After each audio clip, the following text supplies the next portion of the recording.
ये कहानी है गरीब पिता और उसके बेटे के बीच के एक छोटे से घटना की है जो उसके बेटे के जीवन में प्रेरणा बन गया। गांव के एक छोटे से घर में एक गरीब पिता नाम रामू और उसका छोटा बेटा आदित्य रहते थे।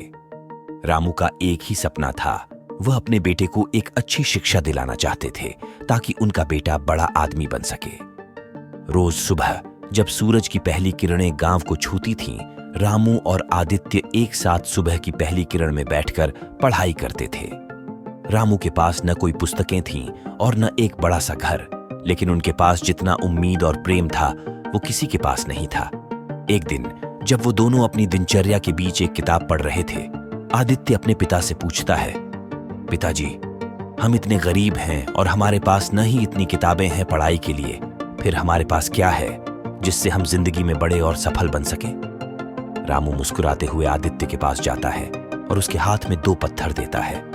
बेटा, कहते हैं, ये पत्थर हमारे सपनों का प्रतीक है।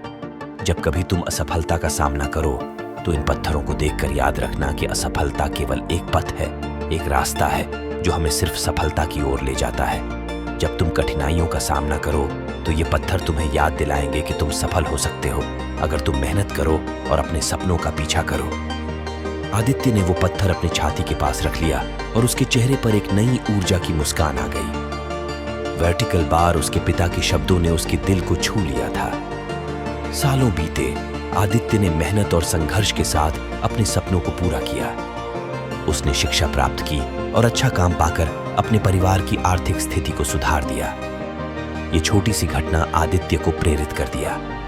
उसने सीखा कि सफलता का मार्ग कभी कभी मुश्किल हो सकता है, लेकिन मेहनत, संघर्ष और आपके सपनों को पीछा करने की आदत आपको मानवता की ऊंचाइयों तक पहुंचा सकता है।